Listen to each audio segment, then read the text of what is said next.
और ये शायद बहुत कम जगह पर आपको देखने को मिलेगा। पूरे प्रदेश भर में कोई नेता ऐसा था जो अपना घर छोड़ के एक पूर्व मुख्यमंत्री के बावजूद एक आम कार्यकर्ता के रूप में हर पोलिंग बूथ पर द लाइव टीवी, सच सबसे आगे। नमस्कार, द लाइव टीवी आप देख रहे हैं, आपके साथ मैं हूं आदित्य कुमार। हिमाचल प्रदेश में बीजेपी बहुत भारी मुसीबत से घिर चुकी है। पहले बागियों को मनाने की कोशिश हुई, वो माने नहीं, कुछ को निष्कासित भी कर दिया और अब एक के बाद एक नेताओं के रोने का भी सिलसिला शुरू हो गया है। यानी हो सकता है कि रोकर अपनी तरफ ऑडियंस बटोरने की कोशिश हो रही हो।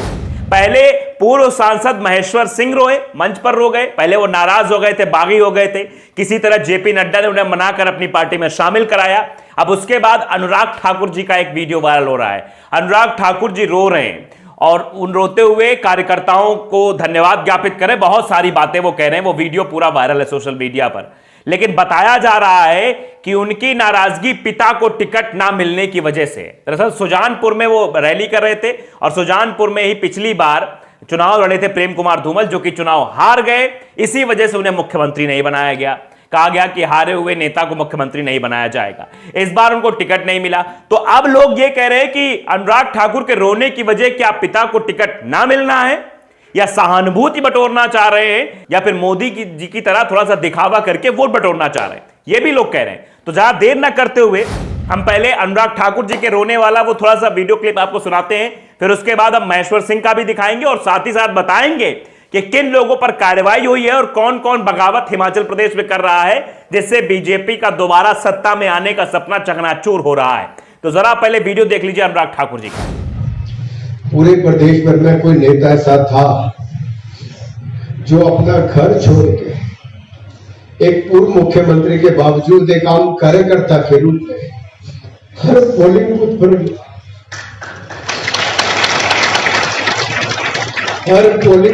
गया।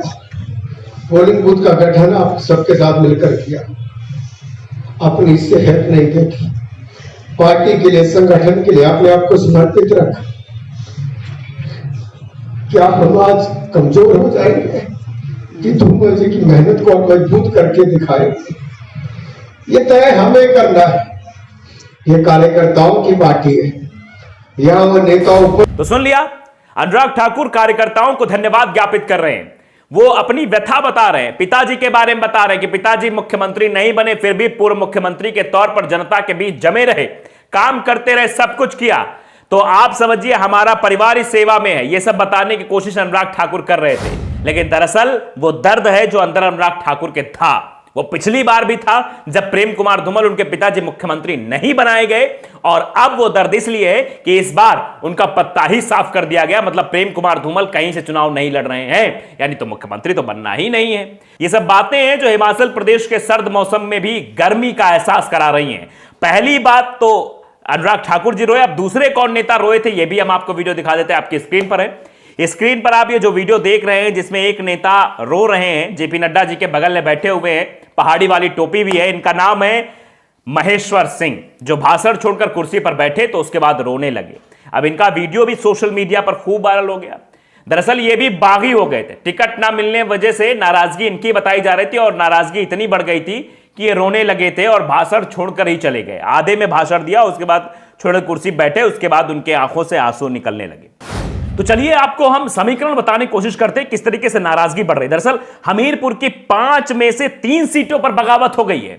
हमीरपुर, जहां के सांसद अनुराग ठाकुर जी, अनुराग ठाकुर जी अपने आंसू को बहाकर शायद वोट बटाने की कवायद कर रहे थे, लेकिन वो शायद भूल गए थे कि उनके संसदीय क्षेत्र में, उनके जिले में 5 में से 3 सीटों पर बागी आ गए हैं। बड़सर मेवामा शर्मा के लिए संजीव शर्मा चुनौती बन गए हैं। हमीरपुर में नरेंद्र ठाकुर को पार्टी के 2 बागियों नरेश दर्जी और आशीष शर्मा ने घेर रखा है। भोरान सीट पर डारू अनिल धीमान की मुश्किल पवन कुमार ने बढ़ा रखी है। इस सीट पर बीजेपी ने अपने विधायक कमलेश कुमारी का टिकट काट दिया था। आप समझिए, इसलिए बगावत देखनी पड़ रही है। चंबा में इंदिरा कपूर को पहले बीजेपी ने टिकट दिया, फिर काट दिया। अब इंदिरा कपूर भी पार्टी उम्मीदवार नीलम नैयर की मुसीबत बन गई है। तो आप समझिए कि जिन विधायकों का टिकट इस बार काटा गया या फिर जो टिकट की रेस में थे उनको टिकट नहीं मिला, उन सभी ने पार्टी से दामन छुड़ा लिया है और निर्दलीय ताल ठोंक रहे हैं। इससे बीजेपी की मुसीबत बड़ी हुई है और जो मिथक हिमाचल प्रदेश में चला आ रहा है कि 5 साल जो सत्ता में रहता है दोबारा वो सत्ता में नहीं आता है, तो यह भी बीजेपी के लिए बहुत बड़ी मुश्किल है। और यही हाल कांगड़ा भी है। कांगड़ा में 5 सीटों पर बीजेपी का मुकाबला अपने बागियों से होता दिख रहा है, जिससे कांग्रेस की राह अब आसान नजर आ रही कि अगर ये बागी ही, मतलब कहते ने बागी ने ही काम कर दिया तो फिर उधर काम आसान हो जाएगा। दरअसल आपको बता दें कि फतेहपुर सीट पर जयराम सरकार में वन मंत्री रहे राकेश पठानिया को हराने के बीजेपी के प्रदेश उपाध्यक्ष कृपाल परमार जुटे हुए हैं। देहरा सीट पर sitting MLA Hoshiyar Singh Thakur BJP प्रत्याशी रमेश धावला के खिलाफ लड़ रहे हैं। यह आंकड़ा मैं बता रहा हूं आपको। वहीं इंदौरा में रीटा धीमान को मनोहर धीमान ने घेर रखा है। कांगड़ा में कुलभाष चौधरी ने पवन काजल की परेशानी बढ़ा रखी है। जसवा परागपुर में विक्रम ठाकुर पहले ही मुश्किल खड़ी करते दिख रहे थे, इस मुश्किल में संजय पराशर ने और बढ़ा दी है, मतलब इसको इजाफा कर दिया है। तो ये वो नाम है जो हिमाचल प्रदेश में मुसीबत में बने हुए हैं। जसवा परागपुर में विक्रम ठाकुर मुश्किल में दिख रहे हैं। बीजेपी के राष्ट्रीय अध्यक्ष जगत प्रकाश नड्डा के घर जो बिलासपुर है, बिलासपुर में पार्टी उम्मीदवार त्रिलोक जमवाल को सुभाष शर्मा ने घेर रखा है।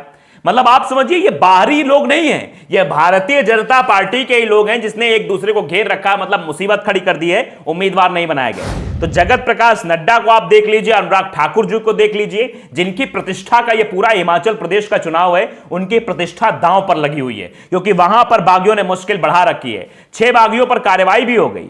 6 बागियों को पार्टी ने बाहर का रास्ता दिखा दिया, ये प्राथमिक सदस्यता से बाहर कर दिया। ये नेता जो 12 नवंबर को होने वाले चुनाव में बीजेपी उम्मीदवार के खिलाफ दावेदारी पेश कर रहे थे, इन सभी को बाहर का रास्ता दिखा दिया कि पार्टी का फैसला मानो या बाहर जाओ। आप समझ लीजिए स्थिति कितनी ज्यादा खराब है भारतीय जनता पार्टी की कि भारतीय जनता पार्टी कार्रवाई कर रही है।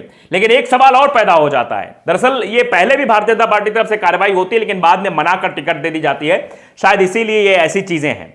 अब देखिए झंडुता सीट है, वहां पर एमएलए जेआर कटवाल की राह में पूर्व मंत्री स्वर्गीय रिखी राम कौंडल के बेटे राजकुमार ने कांटे बिछा दिए। उनको भी टिकट नहीं मिले, उन्होंने कहा ठीक है भैया हम जीतने ही नहीं देंगे। अब जयराम ठाकुर जी की बात कर लेते हैं। हमने जगत प्रकाश नड्डा की बात कर ली, हमने अनुराग ठाकुर की बात कर ली, अब जरा बात कर लेते हैं जो वर्तमान मुख्यमंत्री हैं जयराम ठाकुर साहब, उनकी बात कर लेते हैं। जयराम ठाकुर गृह जिला जो है उसमें बगावत सामने आई है। सुंदरनगर सीट पर बीजेपी के प्रदेश महामंत्री राकेश जमवाल के खिलाफ पूर्व मंत्री रूप सिंह के पुत्र अभिषेक ठाकुर मैदान में डटे हुए हैं।